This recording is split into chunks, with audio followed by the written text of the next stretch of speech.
Nosso convidado é o deputado federal Otônio de Paula, do PSD, mas ele caiu aqui, não está no... Caiu? Ele me falou que estava já se arrumando para entrar aqui. Sim, ele já se arrumou, já entrou e caiu. Então, assim Caiu. que ele chegar, nós Pois o é, traremos. Diga. deixa eu expor aos nossos telenautas porque nós estamos trazendo o Otônio de Paula. O Otônio de Paula é um deputado daqueles que se elegeu, ele é pastor evangélico, tá? Ele se elegeu com apoio até dos bolsonaros e depois, aos poucos, ele passou a ser crítico dos bolsonaros também. Hoje é um crítico. Ele apoia no Rio o Eduardo Paes e cada vez se aproxima mais do governo do Lula, mas não é por aproximação do governo do Lula. Ele ontem escreveu um artigo no jornal O Globo. Ele já chegou? Chegou agora. Vamos então pode trazê-lo. Bom dia, deputado. Seja bem-vindo aqui à TV 247. Bom dia, é uma alegria muito grande estar aqui com vocês novamente. Prazer. Espero que o meu áudio esteja chegando bem até vocês. Está chegando. Eu estava dizendo o motivo do convite para o senhor. Primeiro que o senhor, eu já conversamos, estivemos juntos lá naquela chacina horrível. Eu não sei se o senhor está acompanhando o desdobramento daquilo, senão eu vou lhe mandar alguns ofícios que a Polícia Federal mandou para o Supremo, que a PM está se recusando a dar as imagens. Mandou 4.500 horas de imagem para confundir a perícia, para ninguém saber o que aconteceu. Sobre essa chacina, eu já essa semana convoquei a nossa comissão de direitos humanos, da qual eu faço parte lá na Câmara Federal, para que nós nos organizemos tanto em uma proposta de audiência pública, tanto em requerimentos de informação tanto ao Ministério Público Federal, quanto ao Ministério Público Estadual, quanto à Polícia Civil, quanto à Polícia Militar, quanto ao Instituto Médico Legal também. E nós estamos nos organizando para essa semana nós estarmos indo no Rio de Janeiro, aqui no Rio de Janeiro, né? Ou seja, a comissão vindo aqui no Rio de Janeiro, para que a gente possa tomar pé desta horrível situação, porque após 6 meses, o que nós temos é o governo do Estado impedindo que as investigações sejam feitas. Eu ia dizer, impedindo para que as investigações sejam aprofundadas. Mas, na verdade, não houve sequer o aprofundamento, não houve sequer o início dessas investigações, porque o mínimo de elementos que o governo do Estado poderia ceder para que nós pudéssemos entender o que realmente aconteceu naquele dia fatídico, né, naquela chacina que aconteceu ali, independentemente dos mortos serem meliantes, serem traficantes, mas algumas respostas nós ainda não temos. A primeira delas, todos os mortos tinham realmente envolvimento com o crime organizado? Uma outra pergunta, em que circunstâncias ocorreram essas mortes? Sendo todos criminosos, em que circunstâncias ocorreram essas mortes? E essa pergunta ela é muito fundamental, porque quando nós tivemos acesso à comunidade lá, com a Comissão de Direitos Humanos, nós vimos tanto vídeos quanto fotografias de indícios claríssimos de execução sumária ali, certo? E o que nós vimos foram fotografias tiradas pelos próprios parentes e que mais tarde o governo veio logo dar uma satisfação e aí dizendo de que aquela cabeça que foi vista em cima de uma árvore, aquilo foram os próprios bandidos, de que os corpos que foram expostos, vísceras, e foram os próprios bandidos, não é? Ou seja, tentando se esquivar daquilo que estava óbvio ali, de que foi feita uma execução sumária, não é? Então, nós sempre vamos estar ao lado da polícia quando a polícia tiver um comportamento digno, quando a polícia tiver um comportamento correto, que nós esperamos. O que nós não vamos poder concordar e nós não vamos poder aplaudir nunca é que a polícia ela possa agir às margens da lei, porque isso o crime já faz. Nós não podemos ter o crime às margens da lei e não podemos ter agora a polícia às margens da lei. Deputado, o senhor faz parte, né, membro da Comissão Especial da Câmara sobre a PEC da escala 6x1. O senhor criticou parlamentares da direita que têm como bandeira a defesa da família e esses são contrários ao fim da escala 6x1. Queria que o senhor falasse um pouco dessa questão aí. Bom, primeiro, dessa proposta contra a escala 6x1, né, contra essa enfim, esse para derrubar, que escraviza o povo brasileiro e por que as pessoas que defendem a família não podem ser contrários a essa proposta? Não podem ser contrários a essa proposta porque isso seria um contrassenso. Como que eu digo que eu defendo a família, que eu sou um defensor da pauta família, não é? E eu não dou dignidade, por exemplo, a uma mãe solo de ter mais um dia com o seu filho, já que ela não tem nenhum. E por que ela não tem nenhum? Por exemplo, estou pegando apenas a mãe solo como exemplo. Não é porque ela é família também, ou não é família? Ela é família, não é? Ou seja, essa mulher, ela sai de madrugada para trabalhar, deixa o filho dormindo, portanto, o filho não a vê. Quando ela volta, muitas delas encontram o filho dormindo também. Por quê? Porque você precisa somar a carga horária que ela tem de trabalho com o que ela gasta dentro do ônibus, dentro da van, dentro do metrô, não é? Hoje, aqui no Rio de Janeiro, você que é um trabalhador que sai da Baixada Fluminense e vai trabalhar na capital, e a maioria trabalha na capital, o cara gasta de 2 a 3 e, quando não tem engarrafamento, até 4 horas no trânsito para ir e mais 4 para voltar. Ou seja, nós estamos falando de uma mãe solo, por exemplo, que ela sai de madrugada, deixa o filho dormindo e, quando ela volta, o filho está dormindo. E o único dia que ela teria para descansar é o dia que ela vai colocar a casa em ordem.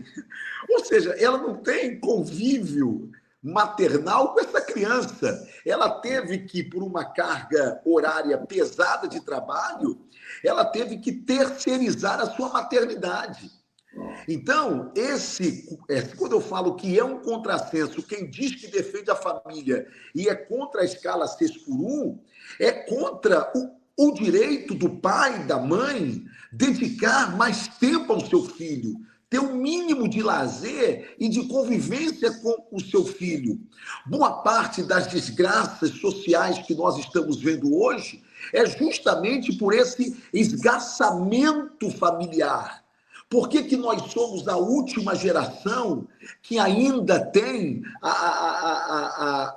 uma certa convivência social minimamente compreensiva e minimamente humanizada? Porque nós somos ainda a última geração com o pequeno resquício do papai e da mamãe que nos deram o mínimo de valores. Por quê? Porque conviveram conosco. Eu tenho 49 anos, eu sou daquela geração de que a mãe sabia quando a borracha da escola não era nossa e mandava devolver, certo? Quando o lápis não lhe pertencia. Por quê? Porque o pai e a mãe tinham tempo mínimo e muitas vezes a mãe, não é? Mas aí mais tarde a mulher teve que ir para o mercado de trabalho também. Portanto, o que nós temos hoje são laços familiares fragilizados, o Estado, através da escola, que não consegue suprir, porque não consegue suprir mesmo essa carência que os laços familiares hoje deixaram, não é? Portanto, ser contra a escala 6x1, ou ser contra a escala 6x1 e lutar por uma escala minimamente que respeite o lado psicológico, o lado social, o lado humano desse trabalhador, e aí o cara, ao mesmo tempo, falar que ele defende a família, esse cara é um hipócrita. Porque ser contra a escala 6x1, isso não deveria ser um debate dentro de espectros políticos, partidários ou até mesmo ideológicos. Isso é uma pauta humanitária. Isso é uma pauta que deveria estar acima de Lula e acima de Bolsonaro, acima de direita e acima de esquerda. Ah, mas vai quebrar o Brasil? Não vai quebrar o Brasil, porque o mercado ele se adapta. Ah, mas quem vai pagar essa conta é todo mundo. Mas todo mundo sempre paga a conta. Não adianta, porque o empresário sempre vai repassar isso para todos nós, para toda a sociedade, através do aumento de preços. Tá certo? E a gente vai pagar do mesmo jeito. Então, é por isso que eu disse que o cara que diz que ele defende a família, mas é contra a escala 6x1, isso é um absurdo. Eu sei qual é a família que ele defende, certo? É a família do órgão genital. Esse é que é o problema. É que hoje o cara que diz que defende a família dele, essa defesa, ela é apenas moral, certo? Ela é apenas, ela orbita dentro da esfera genital. Se é homem, se é um casal de 2 homens, de 2 mulheres, se é uma família tradicional, se não é uma família tradicional, sabe? Enquanto que a defesa da família precisa ser muito mais ampliada do que isso. Eu sei que as pautas morais, elas são importantes e eu as defendo pela minha cosmovisão cristã de mundo, ok? Mas eu também entendo de que a minha pauta moral, por mais importante que seja para mim, ela não pode ser a única coisa que faça com que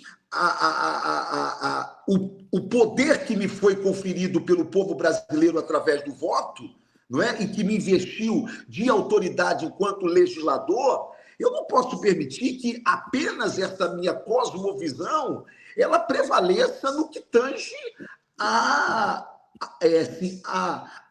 ordem familiar. Você tem muito mais temas que orbitam a questão familiar do que propriamente a pauta moral. E este, da escala 6x1, é um tema importante. Por isso é que eu fiz essa afirmação de que quem defende a família, mas é contra a escala 6x1, é o hipócrita. Deputado, eu poderia responder alguns nossos telenautas que estão se colocando aí, porque Fica à consta vontade. que...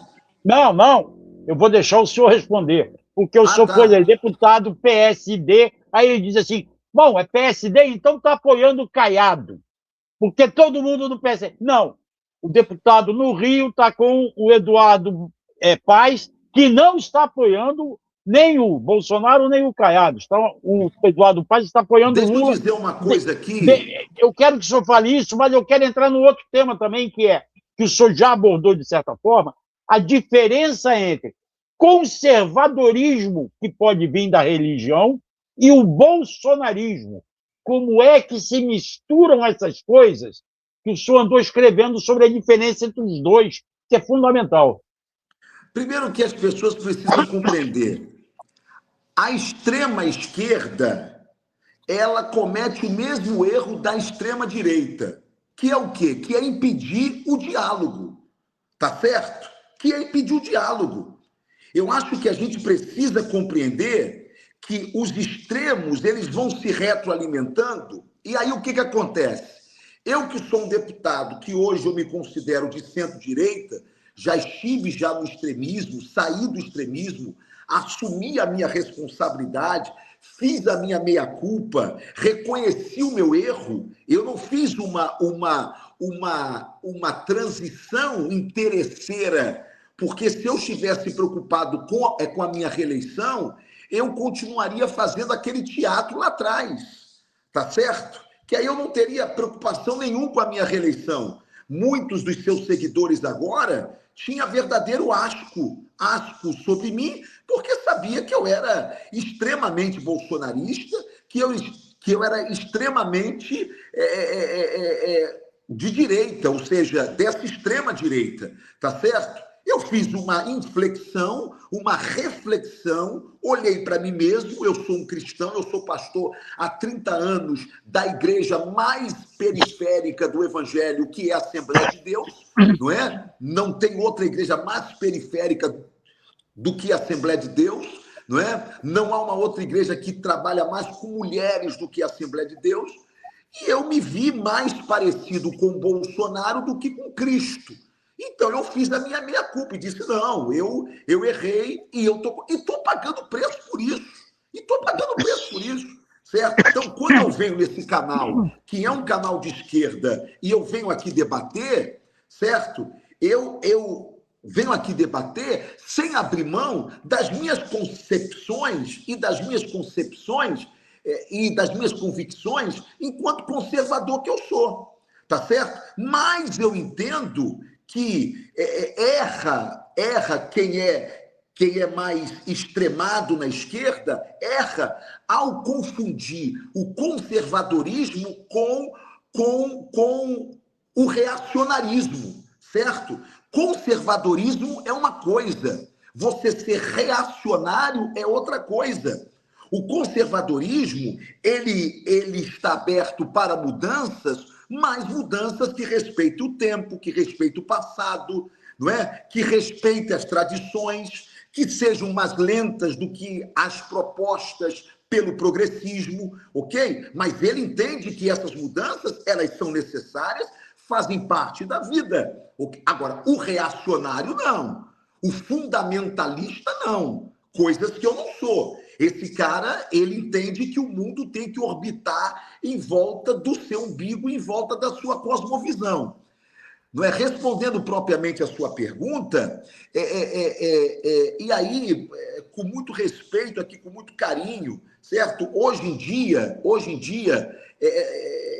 pouco importa em quem que eu vá votar para presidente da República. Por quê? Porque, na verdade, se eu não estou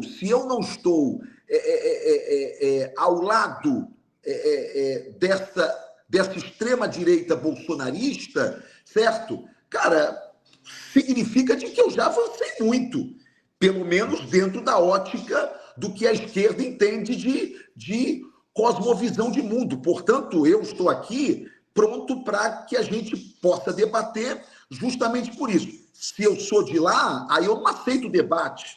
Isso eu estaria aqui xingando o presidente da República, xingando a esquerda, coisa que não vale para a nossa democracia mais. Está todo mundo cansado disso. A gente precisa ter um bom debate, certo? Então, o que eu entendo? Primeiro, a direita é maior do que o bolsonarismo, porque veio antes dele. Óbvio. Agora, tanto que nem todo mundo de direita é bolsonarista, que é o meu caso hoje. Agora, o conservadorismo é maior do que a direita. E por quê? Porque o conservadorismo, ele não é ideológico. Por incrível que pareça, o conservadorismo, ele perpassa as ideologias. Você vai ter o conservadorismo na extrema-direita, na direita, no centro e na esquerda. Você só não vai ter o conservadorismo na extrema esquerda. Mas até na esquerda você tem o conservadorismo. Tem conservadores que votam em Lula. Tem conservadores que são esquerda. Tem conservadores que votam no PT. Ou você acha que a esquerda sindical ela é progressista? Não é progressista. A esquerda, isso eu estou falando em termos de costumes, tá certo? Sim. A essência da esquerda sindical, em termos de costumes, ela é conservadora.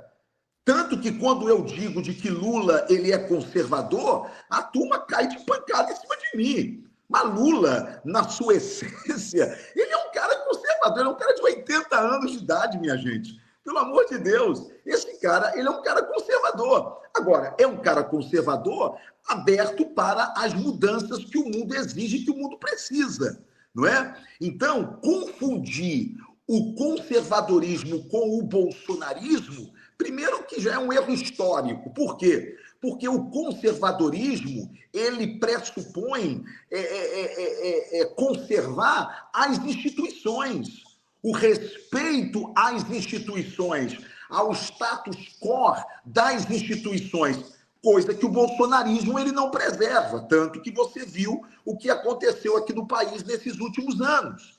Então,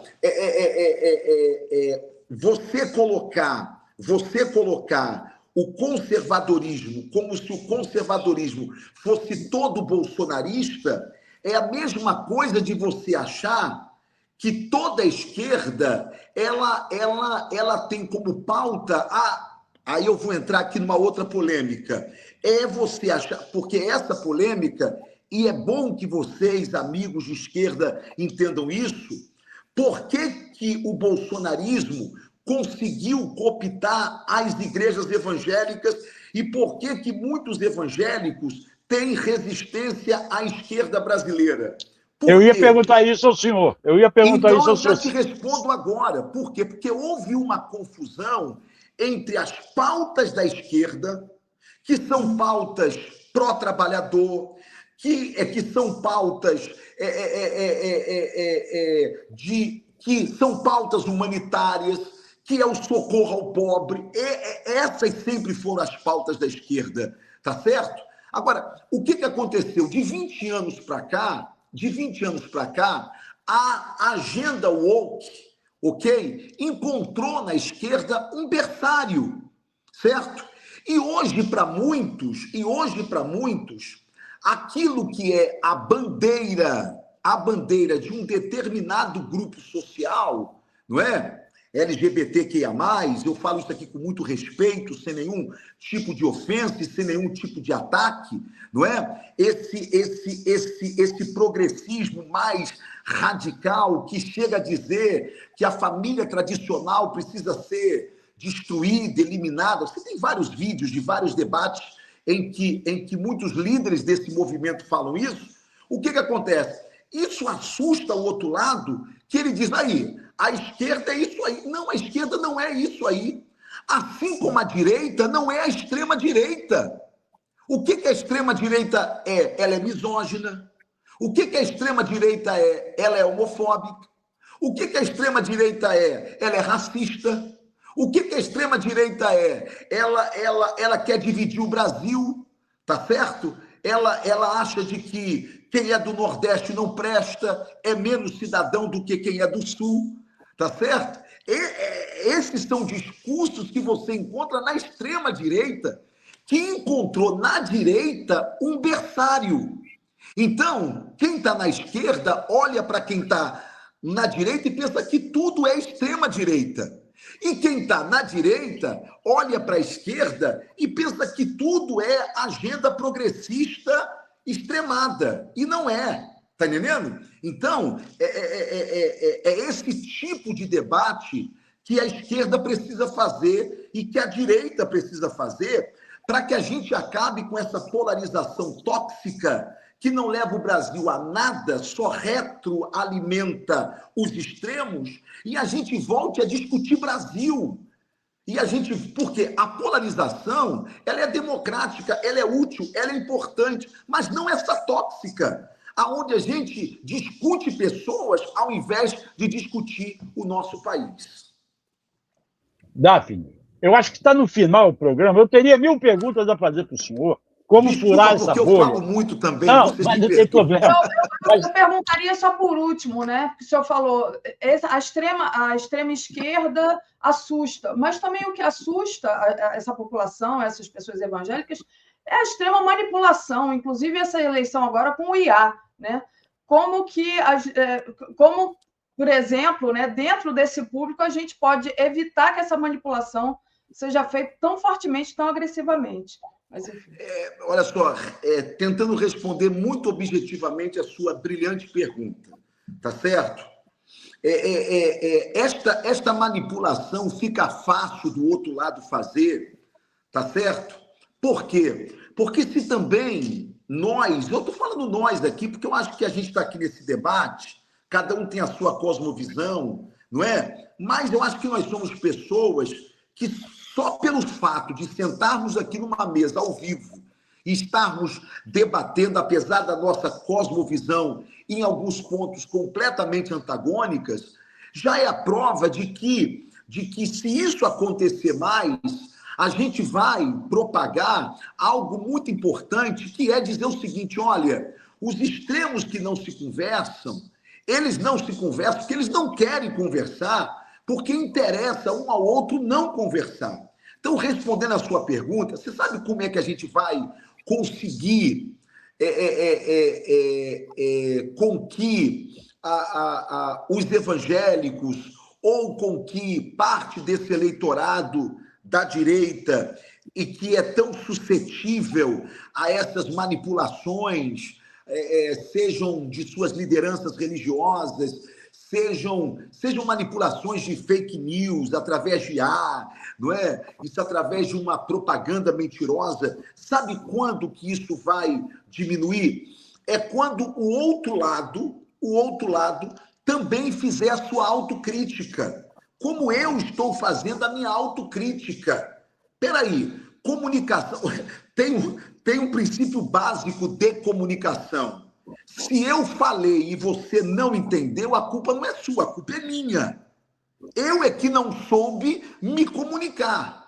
Enquanto eu ficar no meu pedestal falando que você é um burro, que você é uma burra, e que você é um ignorante, e que não está me entendendo, eu estou ferindo o princípio básico de comunicação, o princípio elementar de comunicação. Você não me entendeu porque eu não me fiz entender. Tá certo? Então, enquanto a esquerda, ou a extrema esquerda, tá certo? Quando eu falo extrema esquerda, eu falo com muito respeito também, é aquela extrema esquerda que o que eu chamo de extrema esquerda é o que eu chamo de extrema direita. É a turma que não consegue olhar para a cosmovisão do outro e tentar entender por que o outro pensa assim. Por que o outro pensa tão diferente de mim? Mas o que eu prefiro? Eu prefiro menosprezar o outro, menosprezar esse pensamento do outro. Quando a esquerda começar a fazer uma autocrítica dela mesma e entender por que uma parte da sociedade, pessoas de bem, pessoas sérias, sabe, mas estão tão suscetíveis e tão dominadas por fake news, por mentiras, por lideranças religiosas que estão não a serviço do Cristo, não a serviço do bem, mas de uma agenda política. Por que eles estão tão suscetíveis a isso? Muito bem. O que nós não estamos conseguindo nos comunicar? Onde está falhando a nossa comunicação? Eu tenho certeza que quando vocês começarem a fazer essa autocrítica sem paixões, eu tenho certeza de que vocês vão avançar naquilo que eu chamo, particularmente, não é, com muito carinho, com muito respeito, do lado bom da esquerda, certo? Do lado cristão da esquerda, do lado humanitário da esquerda. 30% hoje da igreja vota em Lula, você sabia disso? 30% hoje dos evangélicos votam em Lula, mas não se sentem de esquerda, mas não se sentem eleitores do PT, eles votam em Lula. Por quê? Porque é um voto afetivo, porque é um voto humanitário. E aí, a minha pergunta é, quando o Lula passar, porque ele não é eterno, quando o Lula morrer, e aí? Ou seja, esses 30% morrerão com ele também? Então, eu acho que a esquerda precisa fazer essa análise, a não ser que esse eleitorado não mude nada para a esquerda e ela queira que esse eleitorado fique lá realmente nessa extrema-direita. É isso. Infelizmente, a gente bateu aqui nosso tempo, Marcelo, já são 10h02, a gente está atravessando aqui o próximo programa. Queria agradecer demais a você, Marcelo, por ter convidado o deputado federal Otônio de Paula, que fica, mais uma vez, reforçado, quando o caso é sua, quando quiser voltar. Vamos continuar o debate, deputado. Muito obrigado. Tá? Foi bom, Um abraço dividiu a muito todos. a plateia. Valeu, Vamos lá. Globalistas. Tchau, gente. Valeu, bom dia.